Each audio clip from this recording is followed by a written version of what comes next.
Criminal हमारी society में ऐसे भटके हुए लोग हैं जिससे सोसाइटी को हमेशा बहुत खतरा रहता है। उनकी बुरी इंटेंशंस को अक्सर पहचाना नहीं जा सकता क्योंकि वो हमारे ही बीच में रहने वाले आम लोगों की तरह होते हैं। As per latest data 90% crime में क्रिमिनल विक्टिम्स का पहचान वाला या बहुत ही करीबी होता है। ये वीडियो सोशल अवेयरनेस के लिए होम मिनिस्ट्री लॉन्च कर रही है। ये वीडियो टीवी, सोशल मीडिया हर जगह पर सर्कुलेट होगा। देखा जाए तो इस वीडियो में जो कहा गया है वैसा मैंने भी अपने करियर में कई केसेस में देखा जहाँ क्रिमिनल विक्टिम्स के जानने वालों में से कोई एक होता है।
अंजलि, मुझे बख्श दे।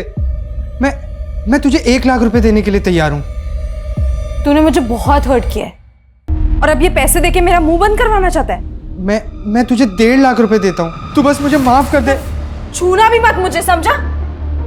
और अब मैं रुकने वाली नहीं हूँ। तू नहीं रुकेगी, तू अब देख मैं अब क्या करता हूँ। तू पागल हो गया है क्या? ये नाटक मत कर। ये नाटक नहीं है अंजलि, तू देख मैं तो कुनाल, छोड़।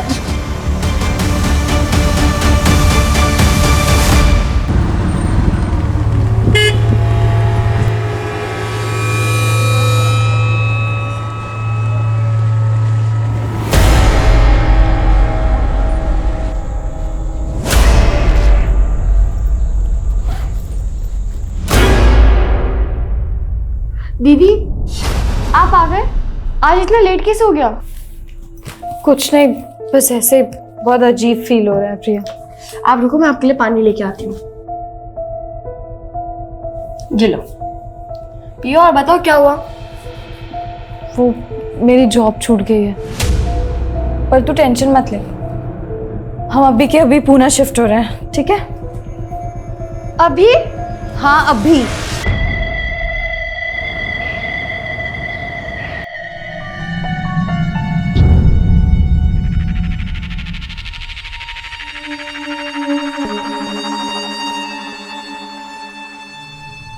घर तो अच्छा है, लेकिन रेंट कितना है? मैंने बताया तो था ना, 6,000 रुपये महीना। थोड़ा कम नहीं हो सकता क्या? बिल्कुल नहीं, और रेंट के साथ साथ डिपॉजिट भी देना होगा 60,000 रुपये। लेकिन आपने तो कहा था। मैंने जो कहा है वही फाइनल, 60,000 रुपये डिपॉजिट और 6,000 रुपये महीना भाड़ा। देखिए मैं 60,000 तो नहीं दे सकती, लेकिन 3 महीने का एडवांस। हाँ चलेगा, ठीक है, चलेगा चलेगा। Thank you. बड़ी जल्दी उनकी शर्त मान ली आपने, पहले से जानते थे क्या? और इतना मुस्कुरा क्यों रहे थे उन्हें देखकर? अरे तेरे दिमाग में क्या शक करने का सॉफ्टवेयर पड़ा है क्या? कभी सीधा सोचती नहीं? क्या हुआ आई? अरे वो प्रकाश पता नहीं किन लड़कियों को लेके आ गया और तेरे पापा बिना जांच पड़ताल के उन्हें घर भाड़े पे दे दिया।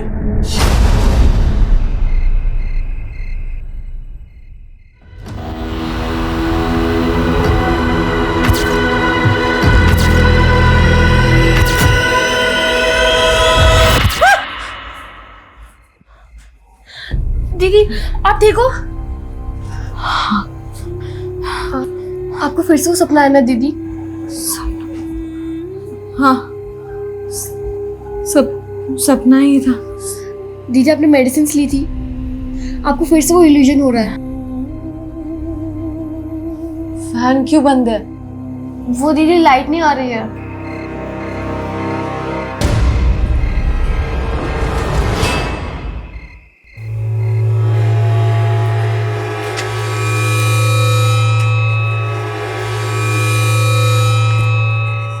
गणपत, तुम्हारी इधर लाइट आ रही है, हमारी उधर नहीं आ रही। एक बार प्लीज चेक कर लोगे क्या? स्टूल मिलेगा? हाँ, मैं लेकर आज। ये लो।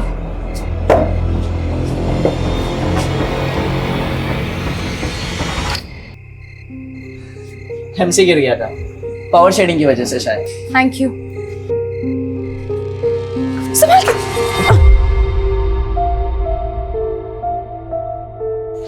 अब लाइट आ गई, मैं चलता हूँ। मैंने तो आपको पानी के लिए भी नहीं पूछा।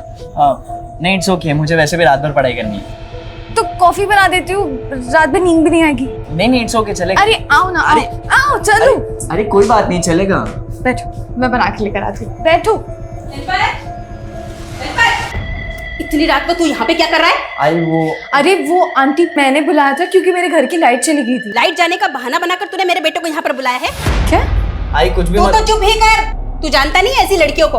अरे इनका तो काम ही है अच्छे घर के लड़कों को फंसाकर उनका बस करो आंटी, मैं चुप हूँ तो मतलब आप कुछ भी बोली जा रही हो? तुम मुझसे जबान लड़ाएगी? 2 टके की लड़की। खबरदार जो आपने ये सब लैंग्वेजेस यूज किया। हाँ तो क्या कर लेगी तू? क्या हुआ क्या बिन्नी? आप तो चुप ही करो।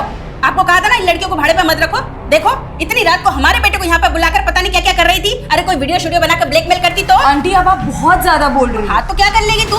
कल की कल अगर इन लड़कियों को तुमने बाहर नहीं निकाला ना तो मैं इनका सामान उठाकर बाहर फेंक दूंगी। और तुम क्या देख रहा है? चल यहाँ से। आई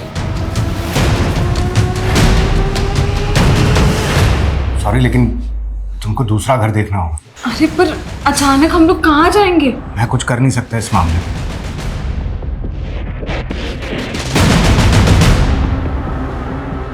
मुझे तो लगता है तेरी बीवी तेरे आसपास किसी लड़की को देखना ही नहीं चाहती। अरे मैं खुद तंग आ गया हूँ अपनी बीवी से।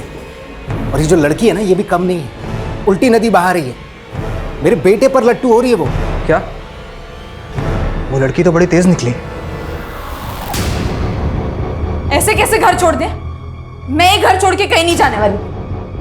और अब मैं उन लोगों को बताऊंगी कि मैं क्या क्या कर सकती हूँ। पर दीदी, गलती आपकी भी तो थी ना। आपको पता है आंटी का नेचर, फिर भी आपने गणपत को बुलाया।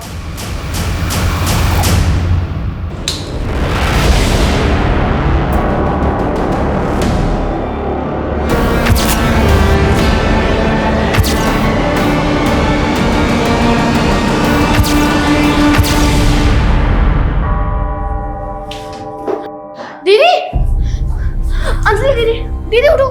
अंजलि दीदी उठो। दीदी आप टेंशन मत लो, सब ठीक हो जाएगा।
देखिए, डरिए मत। जो भी बात है साफ साफ बताइए। घबराने की जरूरत नहीं। बोलिए, क्या हुआ? सर, मेरा गैंग रेप हुआ है।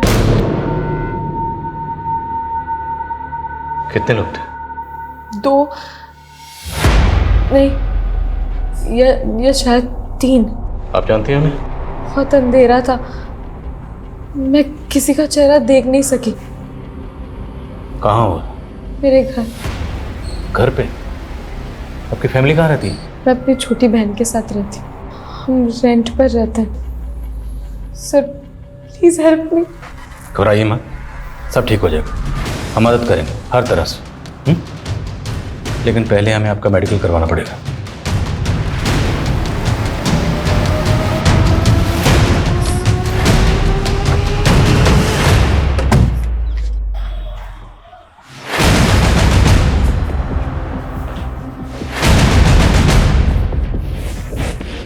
कल रात जो भी आपके साथ हुआ यही हुआ? जी सर। वो लोग ज़बरदस्ती आए होंगे, आपके हाथ पैर बांधे होंगे, स्कफल हुई होगी, लेकिन कमरा देखकर ऐसा कुछ लग नहीं रहा। आप लोगों ने सफाई की थी? नहीं, शायद हाथ पैर बांधे थे, ये तो पक्का है ना। तो रेप करने के बाद हाथ पैर तो खोले नहीं होंगे। आपने खुद को फ्री कैसे किया? मुझे कुछ याद नहीं आ रहा है। बांधा किस चीज़ से था? इलेक्ट्रिक वायर था। कोई वायर नजर नहीं आ रहा। शायद उन्होंने मुझे खोला होगा और शायद वायर अपने साथ ले गए। ये आपकी बहन है? जी। ये कल रात यहीं थी? क्या नाम है बेटा? प्रिया। प्रिया बेटा, कल रात आपकी बहन के साथ क्या हुआ था? देखा था आपने? कुछ सुना था? सर, प्रिया अंदर कमरे में सो रही थी और दरवाजा बंद था। पर सुबह उठ के मैंने उसे सब बताया।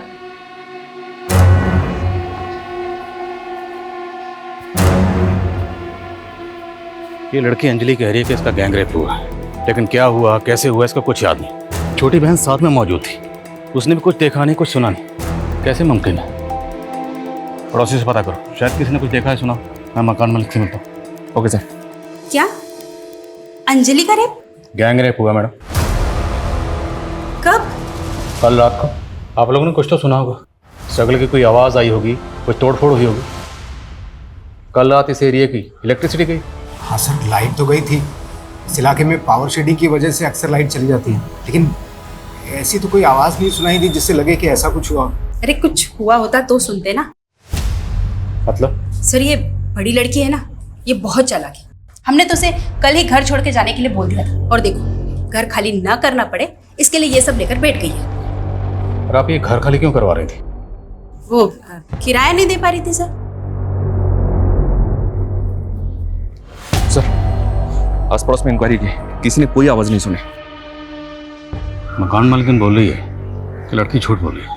सर, रात को यहाँ इलेक्ट्रिसिटी गई हुई, ऐसी कंडीशन में लोग घरों की खिड़कियां खोल देते हैं, लेकिन किसी ने कोई आवाज नहीं सुनी। और बाहर इतना सब कुछ होता रहा और छोटी बहन अंदर सोती रही, उसने भी कुछ नहीं सुना। ये अजीब नहीं है सर? और शर्मा, घर में 2 लड़कियां मौजूद थी और रेपिस्ट ने सिर्फ और सिर्फ बड़ी लड़की को टारगेट किया। मेडिकल रिपोर्ट आने दो, पता चल जाएगा क्या चक्कर है। Okay sir.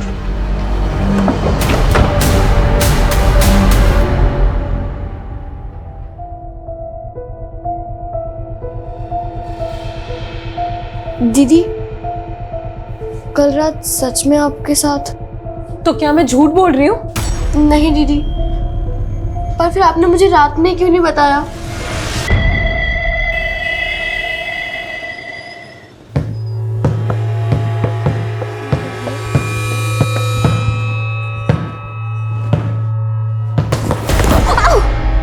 अमिता, आराम से। नम्रता, ये क्या हो रहा है? दीदी, मैं खेल रही थी, दिन स्लिप। भर बस खेलना ही है तुमको? कभी पढ़ाई भी कर लिया करो। जाओ अंदर जाके पढ़ाई करो। तुम्हें छोटी बहन है यार, कभी तो प्यार से बात कर लिया करो। तुम्हें बड़ा प्यार आ रहा है इस पे? मतलब क्या तुम्हारा? बस बस, मतलब तुम सब समझते हो। दिमाग खराब हो गया क्या तुम्हारा? दिमाग खराब ही है मेरा कि माँ के गुजरने के बाद नम्रता को यहाँ ले आई।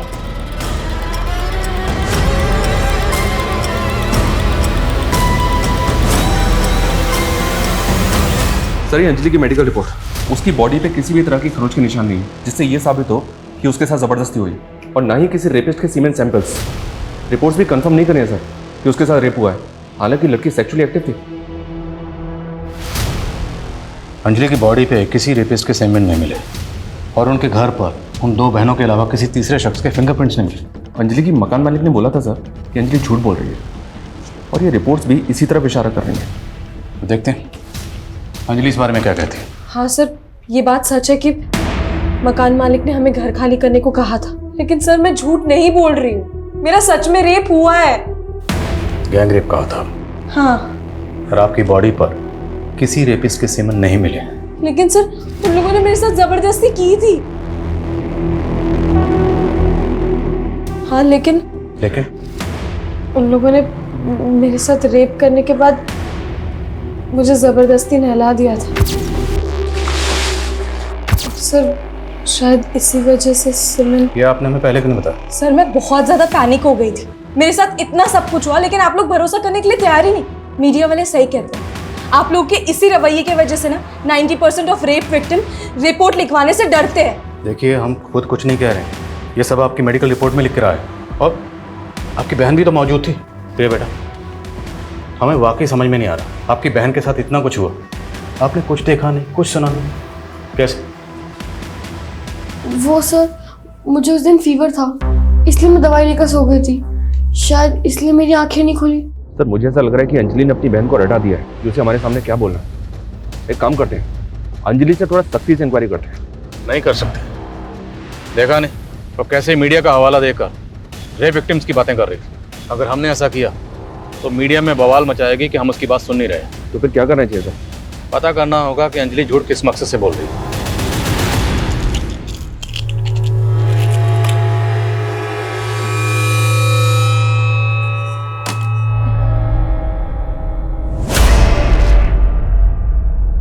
नम्रता, देख तेरा फेवरेट पिज्जा लाया हूं, जल्दी आ। थैंक यू जीजू, आप ना बहुत अच्छे हो। नम्रता, ये मार्कशीट तुम्हारे बैग में थी, दिखाए क्यों नहीं? दिन भर या तो बस खाती रहती है या तो खेलती रहती है या थैंक यू जीजू करके घूमती रहती है। अरे तुम चुप रहो, तुम इसके साथ क्या कर रहे हो ना ये नहीं समझ पा रही है। अब रोके मत दिखा, तू ना मेरे गले की हड्डी बन गई है, ना निगल पा रही हूँ ना ही निकाल पा रही हूँ। आपको इतनी प्रॉब्लम है ना तो मैं चली जाती हूँ। नम्रता, बस ज्यादा दुलार करने की जरूरत नहीं है, आ जाएगी अपने आप। ये अंजलि और प्रिया को तुम कब से जानते हो प्रकाश? सर मैं उन्हें पर्सनली नहीं जानता, मैंने उन्हें किराए पे घर दिलवा दिया था और उन्होंने मुझे मेरा ब्रोकरेज दे दिया। ये चोट कैसे लगी तुम्हें? सर ये वो मेरी बाइक स्लिप हो गई थी। अच्छा, ये दामोदर की बीवी कह रही थी कि वो लड़कियां उनका किराया नहीं दे रही थी। नहीं सर, उन्होंने तो 3 महीने का एडवांस दिया था। तो फिर वो उन्हें घर से क्यों निकालना चाहती थी? उनके बेटे गणपत की वजह से सर। मतलब? सर दामोदर की बीवी को लग रहा था कि वो लड़की उसके बेटे के साथ दोस्ती बढ़ा रही है। अरे टेंशन है तभी तो मना कर रहा हूँ तू जाने के लिए, कुछ दिन आना मत। अच्छा ठीक है, मैं तेरे से बाद में बात करता हूँ। हाँ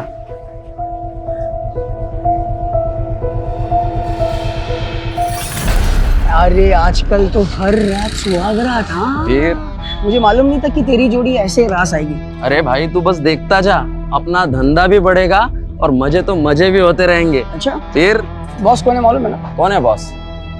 एक चीज याद रखना, क्या? 30% तू और 70% मैं। मतलब बॉस तू है? आजा तेरे को खाना खिलाता हूँ। अरे बैठ। अरे नरेंद्र, क्या चश्मा पहना है नरेंद्र। ये ले तेरे लिए इम्पोर्टेंट सिगरेट है, कस्टम का माल है। कश कश के पीना। क्या सच बोलो ना? वहाँ दे दे। तो सिगरेट पी के मुझे फेफड़े जला के जल्दी नहीं मरना है। दिन की 3 सिगरेट पीता हूँ बस है भाई। वादे का पक्का नरेंद्र। क्या खिला दिया तू उसको? तू कुछ भी बोलती है इसके लिए बन जाती है पत्थर की लकीर। हाँ तू तो मेरी हर बात भजियो जैसी तल देता है ना। छोड़ना यार, मेरे को भूख लगी है, कुछ खिला दे। फ्री में नहीं दूंगी। इतनी महंगी सिगरेट पिलाता हूँ उसको मैं। हाँ, और तू क्या मेरी माँ हो के तू ऐसा दुकान वाली बात करेगी? तुझे बड़ी पड़ी है अपनी माँ बाप की। बाप की आंखें नहीं है, माँ के घुटनों में दर्द रहता है। कभी बटाता है तू हमारा हाथ? मुझे ये स्टॉल वॉल में इंटरेस्ट नहीं है। अपना देखना यही सड़क पे एक आलीशान रेस्टोरेंट होगा, फिर रेस्टोरेंट पे जाके खाना खा। सर मैंने अंजलि के पिछले दिनों के मोमेंट्स चेक किए, वो पिछले 2 महीने से अलग अलग ऑफिस में इंटरव्यू दे रही है जॉब के लिए, लेकिन अभी तक जॉब मिली नहीं उसको। मतलब जॉबलेस थी? Yes sir. उसकी मकान मालकिन भी कह रही थी तो किराया नहीं दे पा रही थी, तो क्या मतलब मकान खाली ना करना पड़े सिर्फ इसलिए कोई लड़की इतना बड़ा झूठ बोलेगी? हो सकता है सर उसे कोई दिमागी परेशानी। कैसी दिमागी परेशानी? उसके घर के पास एक केमिस्ट है सर, जहाँ अंजलि हर फ्राइडे जाती है और एक हफ्ते की दवाइयाँ खरीदती है।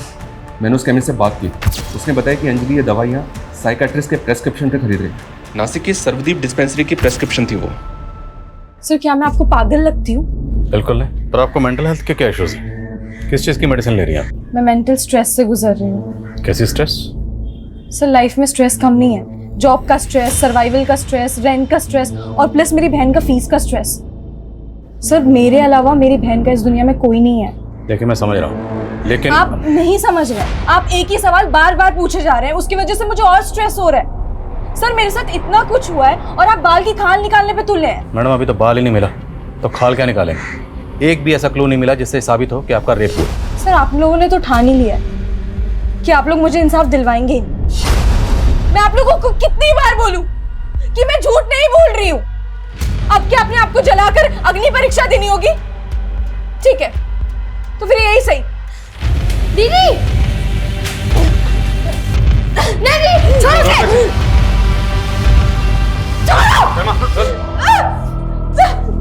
छोड़ दो मुझे। अगर आप लोग इंसाफ नहीं दिला सकते ना तो मर जाने दो।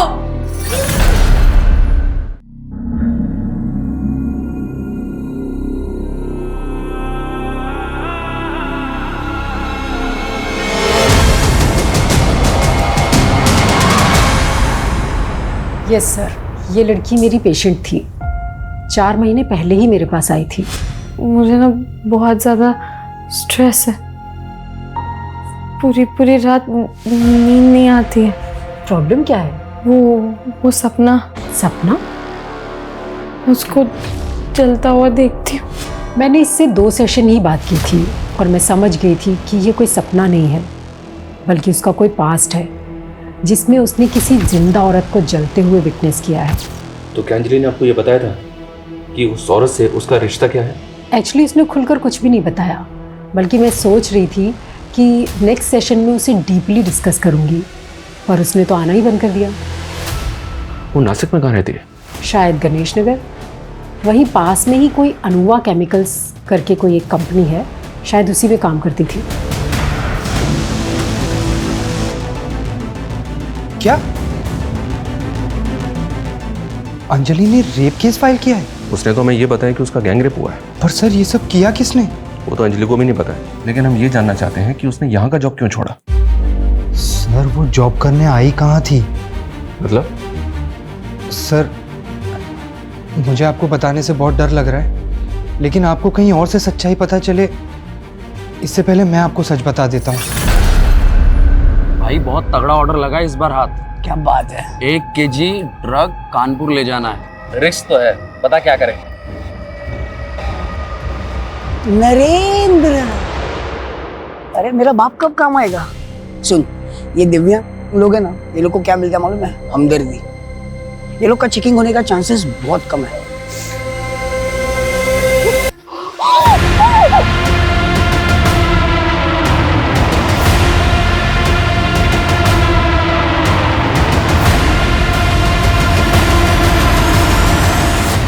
नासिक में स्टोर मैनेजर कुणाल को रेप की धमकी देकर ब्लैकमेल कर रही थी और यहाँ पे ये गैंग रेप चल क्या रहा है? कुणाल झूठ बोल रहा है सर। वो मुझे मोलेस्ट कर रहा था। 1.5 लाख रुपए लिए थे तुमने कुणाल से। ट्रांजैक्शन का प्रूफ है हमारे पास। हाँ मैंने उससे 1.5 लाख रुपए लिए थे, लेकिन वो मुझे मोलेस्ट कर रहा था।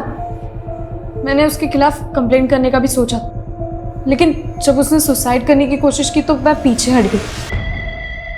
सर मैं आपको गुमराह करने की कोशिश नहीं कर रही। मुझे तो ऐसा लग रहा है कुणाल आपको गुमराह करने की कोशिश कर रहा है। कहीं ऐसा तो नहीं उस रात कुणाल ही आया था मुझसे बदला लेने के लिए?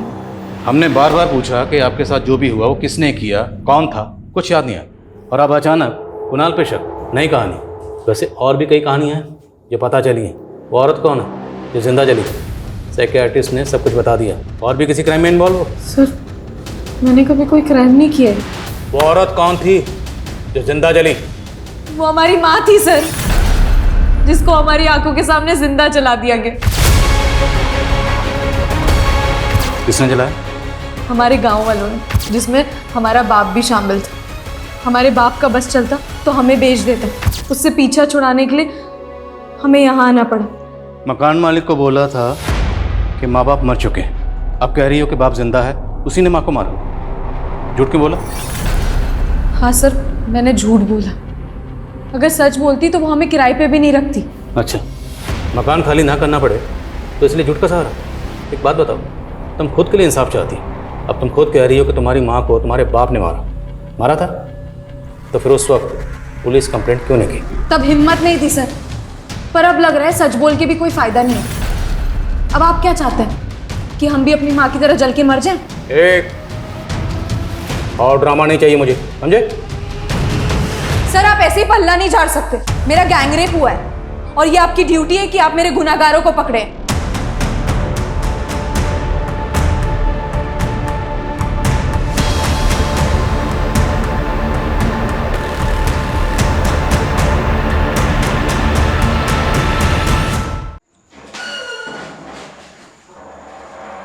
ये काफी सदमे में है।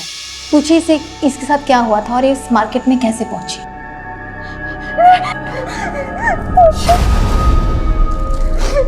तू ठीक है ना?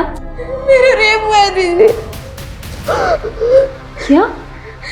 ऐसी सारी बातें नहीं करते नम्रता। नहीं दीदी, मैं सच कह रही हूँ। चुप कर, तुझे नहीं समझ आ रहा। किसने क्या तुम्हारे साथ ये सब? बोलो बेटा, डरो मत। नहीं मैम, इसके साथ कुछ नहीं हुआ है। ये झूठ बोल रही है। झूठ बोल रही है? अभी इसने खुद कहा। मैंने कहा ना आपसे, इसके साथ कुछ नहीं हुआ है। ये बस हमसे नाराज थी, इसीलिए घर से भाग गई थी। हमें इससे बात करने दो। मैम मैंने कहा ना आपको, इसके साथ कुछ नहीं हुआ है।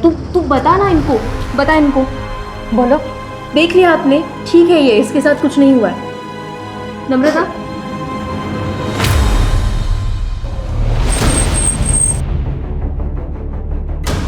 हाँ, ये हमारे गांव की ही है, भालेराव की बेटियां हैं। देखिए सरपंच जी, इन दोनों बहनों ने बयान दिया हमें कि गांव के कुछ लोगों ने इनके बाप के साथ मिलके इनकी मां को जिंदा जला दिया था। साहब, हो सकता है ऐसा कुछ हुआ हो, लेकिन ये हमें मालूम नहीं है। और इनका बाप कुछ भी कर सकता है, एक नंबर का कमीना है, अपनी बीवी से धंधा करवाता था, जानवर।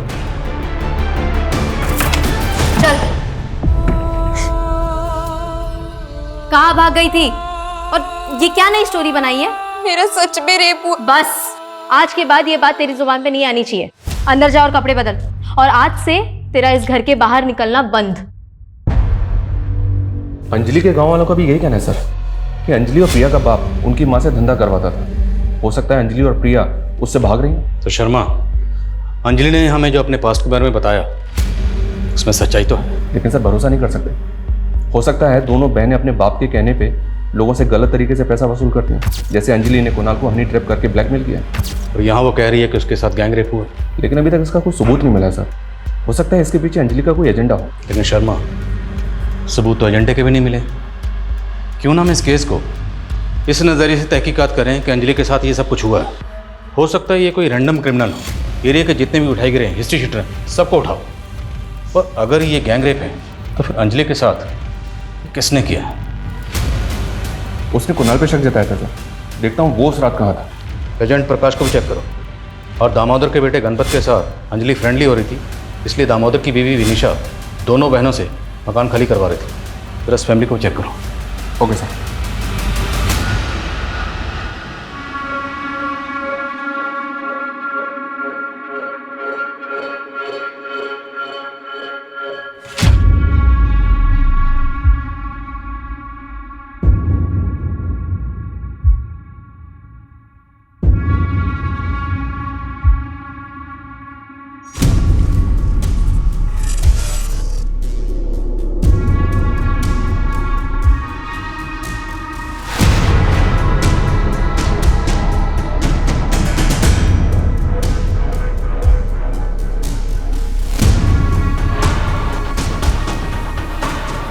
मेरे फोन में क्या चेक कर रही है?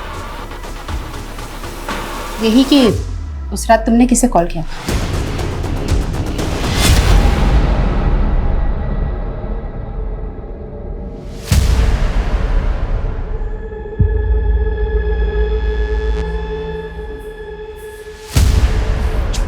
अंदर चल। अरे तुम लोग बाहर से कहाँ से आ रहे हो? अरे सिगरेट पी रहा था बाहर। आज के बाद सिगरेट पीना टांगे तोड़ दूंगा तेरी। चल अंदर। तुमने गणपत को सिगरेट पीते हुए ही देखा था या उसने तुम्हें कुछ करते हुए देख लिया था? क्या बकवास कर रही है तू? हाँ, तो उस रात प्रकाश को क्यों कॉल किया था तुमने? अरे तू ही तो बोली थी कि लड़कियों से घर खाली कराने का है। अभी उनके एजेंट को तो बोलना पड़ेगा ना।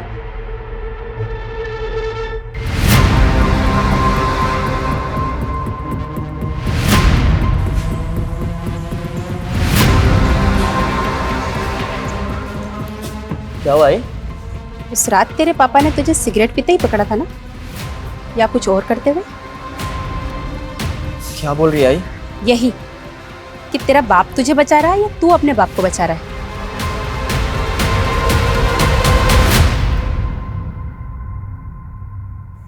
दीदी, मैं आप पर डाउट नहीं कर रही हूँ, पर मुझे अभी भी एक बात समझ में नहीं आई। मैं भले ही उस रात दवाई लेकर सो गई थी, पर आप चिल्लाते तो कोई ना कोई तो सुनता। मैं जोर जोर से चिल्ला सकती थी, लेकिन मैंने ज्यादा स्ट्रगल नहीं किया तेरी वजह से। मेरी वजह से? क्योंकि अगर मैं चिल्लाती तो तू भी उठ जाती, और फिर उन लोगों को पता चल जाता तो जैसे मेरे साथ किया वैसे तेरे साथ भी करते।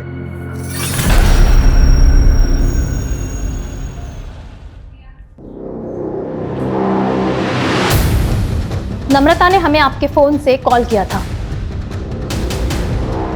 उस दिन तो आप दोनों ने इसे बोलने नहीं दिया, लेकिन अब हम नम्रता से बात करेंगे।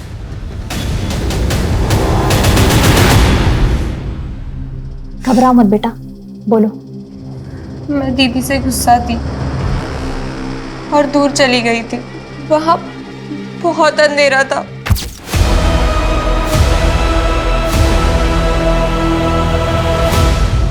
कौन था वो?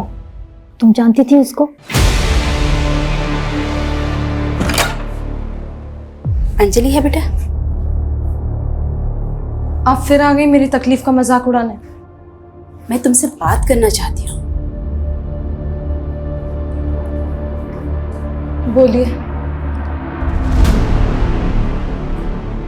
कई बार हम लोगों को समझने में भूल कर बैठते हैं, क्योंकि हम उन्हें उसी नज़रिए से देखते हैं जिस नज़रिए से हम उन्हें देखना चाहते हैं।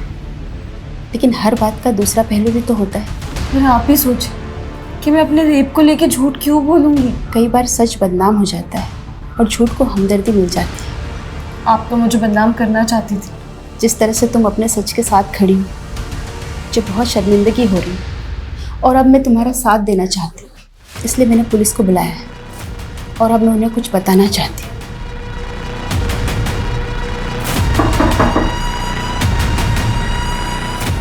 सर, उस रात मैंने यहाँ से कुछ आवाज़ें सुनी थी। पर ये अचानक आपका हृदय परिवर्तन कैसे हो गया? सर, याद आया तो बता दिया। अब कुछ सुना था तो कुछ देखा भी तो होगा।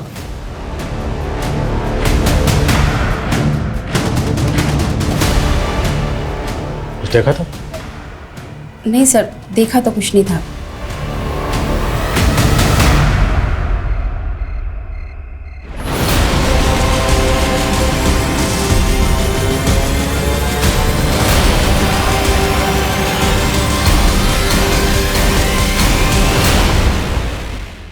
सर, भले ही अंजलि की मकान मालकिन भी उस पर भरोसा कर रही है, लेकिन अभी तक ऐसा कोई क्लू नहीं मिला है जिससे पता चले कि उस रात 2 या 3 लोग उस घर में आए थे जिन्होंने अंजलि का रेप किया था। दामोदर, गणपत और आसपास के कुछ लोगों के कॉल रिकॉर्ड चेक किए मैंने, लेकिन किसी में भी कुछ भी सस्पिशियस नहीं मिला। और सर, लोकेशन रिकॉर्ड से भी कुछ भी नहीं मिलेगा मैं, क्योंकि ये सारे लोग एक ही एरिया में रहते हैं। इस कुणाल की भी एलिबाई चेक की मैंने, वो उस रात नासिक में ही था। उसके कॉल और लोकेशन रिकॉर्ड में भी कुछ भी सस्पिशियस नहीं मिला। विनिशा का बेटा गणपत, इसकी अंजलि से दोस्ती थी, तो क्या विनिशा अंजलि का जज्बा देख कर डर गई, घबरा गई, इसलिए अंजलि को कॉन्फिडेंस में लेने का नाटक कर रही? और जिस तरह से ये सब कुछ अंधेरे में हुआ है, डीएनए मिटा दिया गया, घर की एक एक चीज़ बिल्कुल अपने ठिकाने पे थी, परफेक्ट। ये सब तो कोई ऐसा शख्स कर सकता है जो उस घर के चप्पे चप्पे से वाकिफ हो। अगर अंजलि सच कह रही है तो उसे पहले ब्लाइंड फोल्ड किया गया, फिर इलेक्ट्रिक वायर से उसके हाथ पैर बांधे गए। उस दिन उस एरिया में इलेक्ट्रिसिटी नहीं थी, यहाँ तक कि स्ट्रीट लाइट भी ऑफ थी। राइट सर, और ज़्यादातर सीसीटीवी ऑफ थे। क्या क्रिमिनल पहले से जानता था कि लाइट जाने वाली है? क्या क्रिमिनल इलेक्ट्रिसिटी बोर्ड से जुड़ा हो सकता है? सर, मैंने एक चांस लिया था। उस रात नाइट ड्यूटी पे जितने भी इलेक्ट्रिसिटी बोर्ड के वर्कर्स थे उन सब की लिस्टिंग की थी मैंने। यहाँ तक कि उस एरिया के जितने भी हिस्ट्री शीटर हैं, सेक्स ऑफेंडर्स हैं, उन सब से बात की मैंने, पर कुछ मिला नहीं सर। मैं इस केस फाइल को अनसॉल्व केसेस की फाइल में नहीं देख सकता। इस केस को हमें किसी भी सूरत में सॉल्व करना है। सर हमें ऐसे 2 केसेस मिले हैं जिनमें रेप विक्टिम की स्टेटमेंट अंजलि की स्टेटमेंट से काफी मैच कर रही है। कानपुर में एक 14 वर्षीय बच्ची के साथ रेप हुआ था सर, उसको भी इलेक्ट्रिक वायर से बांध के ब्लाइंड फोल्ड किया गया था। और जयपुर में 60 वर्षीय शांता के साथ भी काफी ब्रूटैलिटी हुई थी सर। इन दोनों केसेस में क्रिमिनल्स ने क्राइम करने के बाद विक्टिम्स को नहला दिया था सीमेंट वाइप आउट करने के लिए। और ये दोनों केस घर के अंदर नहीं हुए सर, घर के बाहर ऐसी जगह पे हुए जहाँ काफी अंधेरा था। मतलब इन तीनों केसेस में मोडस ऑपरेंडी के अलावा अंधेरा भी कॉमन है। हमें लगता है कि आप तीनों का रेपिस्ट एक ही है, इसलिए जिस दिन ये वारदात हुई हम जानना चाहते हैं कि उस दिन आपके साथ क्या क्या हुआ, डिटेल में। सर उस दिन मेरे बहू के साथ झगड़ा हुआ था। मैं बीकानेर जाना चाहती थी अपने भाई के घर। बस स्टॉप के पास किसी ने कहा कि दिन की आखिरी बस निकल गई है। वहाँ से बाईपास 1 किलोमीटर दूर था। मुझे कोई रिक्शा नहीं मिला, मैं पैदल ही जा रही थी कि तभी पीछे से किसी ने मुझे पकड़ लिया। मैं दीदी से गुस्सा थी, मुझे तो घर भी नहीं जाना था और मुझे एक बेगर ने परेशान करने की कोशिश की थी। उसने मुझ पर इत्र डाल दिया था। मुझे भूख लग रही थी तो मैंने देखा कि एक बैंक्वेट में फंक्शन हो रहा था। मैंने अंदर जाने की कोशिश की तो वहाँ के गेट कीपर ने मुझे बाहर निकाल दिया। सुनो बेटा। फिर एक ब्लाइंड अंकल ने मुझे खाने के लिए बिस्किट्स दिए। मैं वहाँ से भी चली गई थी। थोड़े ही आगे जाके किसी ने मुझे पकड़ लिया। लेकिन सर उस इंसिडेंट के 2 दिन पहले एक ब्लाइंड मैन आया था मेरे घर पे। वो सेल्समैन था। जी जी मैं ज़ायरस मशीन से आया हूँ। इन्वर्टर इंस्टॉल किया था हमने आपके यहाँ, उसकी कंप्लेंट है। फिर वो मेरे गांव का नाम भी पूछ रहा था। सर जितनी सफाई और चालाकी से क्राइम्स किए गए हैं, जहाँ क्रिमिनल्स ने डीएनए तक नहीं छोड़ा है, मुझे नहीं लगता कि कोई ब्लाइंड मैन ऐसा करेगा। तो मुमकिन है कि कोई ब्लाइंड मैन को सिर्फ रैके के लिए इस्तेमाल कर रहा हो, या फिर वो ब्लाइंड होने का नाटक कर रहा, क्योंकि नम्रता के क्राइम सीन से जो ब्लाइंड मैन गायब वो आज तक मिला नहीं। जरा उस कंपनी में पता करो क्या वहाँ पर कोई blind man salesman. Okay sir.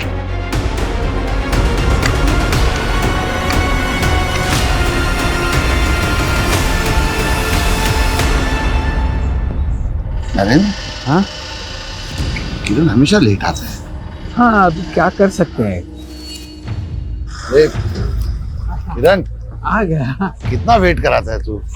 अरे वेट मैं कहाँ करवाता हूँ, वेट तो तू करवाता है। हाँ?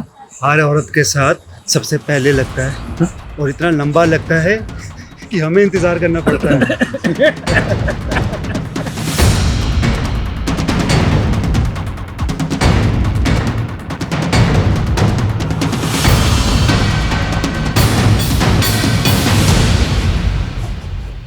आगे एक लड़की बैठी है।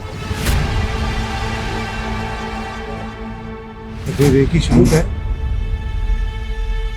सर उसका लोकेशन यही शो हो रहा है, शायद वो ट्रैवल कर रहे हैं।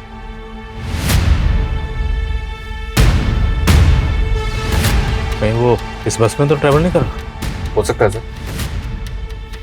फॉलो करो बस को।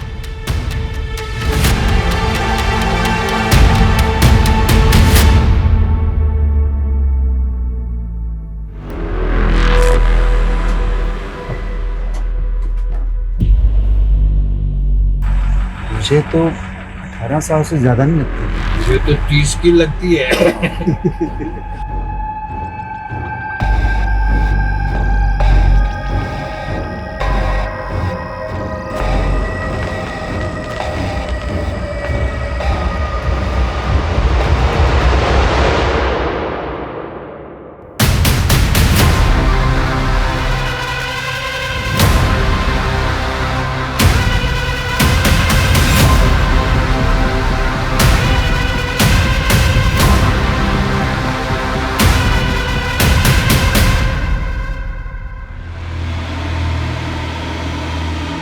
हमें लग रहा था कि कोर्ट में इनका जुर्म साबित करना मुश्किल होगा, और इनकी हरकतें अपने आप में सबूत है।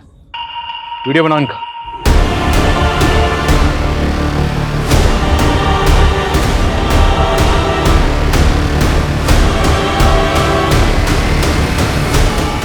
पुलिस, लड़की को उठाओ।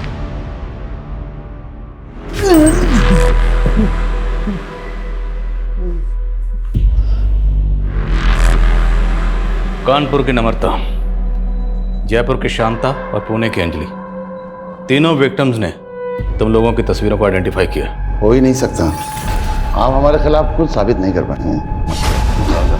सब साबित होगा जब तुम तीनों को खड़े करके कोर्ट में विक्टिम के सामने तुम्हारी परेड करवाएंगे। और आज उस लड़की के साथ जो तुम लोग छिछोरी हरकतें कर रहे थे, उसका वीडियो है हमारे पास। अब बोलोगे या डंडा सूंघाएं तुम लोगों को? वो हम तीनों दोस्तों को लत सी है, किसी भी औरत की खुशबू सूंघ के हम उसकी खूबसूरती का अंदाज़ा लगा लेते हैं। उस रात हम लोग जयपुर में थे जब वो औरत बस के बारे में पूछ रही थी। उसने जो हेयर ऑयल लगाया था उसकी खुशबू से हम लोग मंत्रमुग्ध हो गए थे। और उस बच्ची के इत्र की खुशबू ने मुझे मदहोश कर दिया। तब मैं कानपुर घूमने गया था, फिर उसके साथ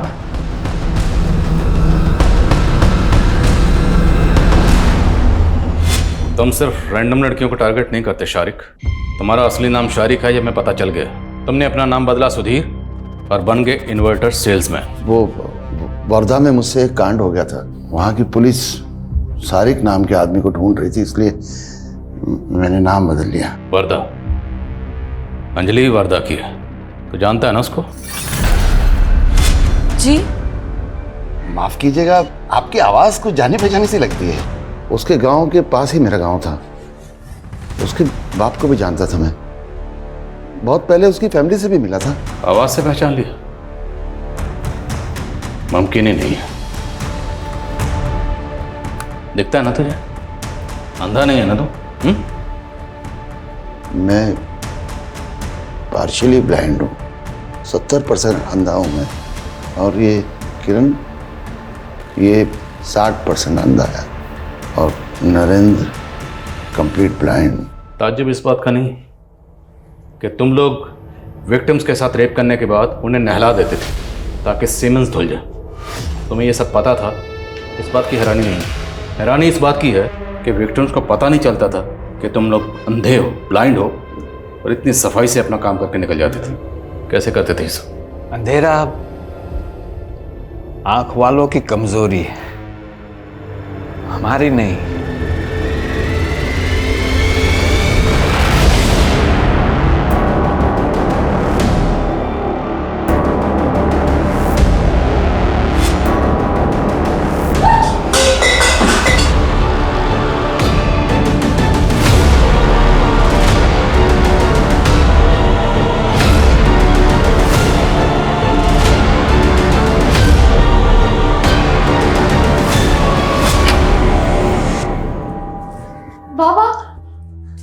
बेटा बेटा वो मुझे तुम लोगों के बारे में गांव के कुछ दोस्तों से मालूम हुआ। वो जब पुलिस यहाँ आई थी। अंजलि बेटा, मेरा यकीन मानो, मेरा कोई हाथ नहीं तुम्हारी आई की हत्या में। उस दिन अगर मैं तुम दोनों को लेके ना जाता तो गांव वाले तुम लोगों को भी जला डालते। अरे उन लोगों ने तो तुम्हारी आई के ऊपर झूठा इल्जाम लगाया, उन्हें डायन बोला। बहुत कमीने हैं ये गांव वाले। बेटा मैं तुम्हारी आई से बहुत प्यार करता था, और बेटा मैं तुम दोनों से भी बहुत प्यार करता हूं।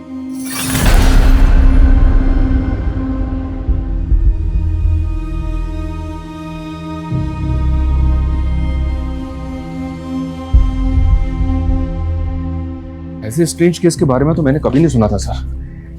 मुझे तो अब भी सोच के ये ताज्जुब हो रहा है कि हमने ऐसे लोगों को अरेस्ट किया है जिनके प्रति लोगों का रवैया हमदर्दी भरा ही होता है। इसलिए तो कभी किसी ने इन पर शक ही नहीं किया। दरअसल इस तरह के लोगों की रॉग इंटेंशन को लोग कभी भांप ही नहीं पाते। पर इन विक्टिम्स की आपबीती से लोगों को सबक लेना चाहिए और हमेशा सतर्क रहना चाहिए। और एक बात सर, अंजलि अपनी माँ की हत्या के इंसाफ के लिए लड़ना चाहती है, उसने मदद मांगी हमसे। हमारा काम ही है मजलूम को इंसाफ दिलाना और लोगों को मदद करना, वो हम करेंगे।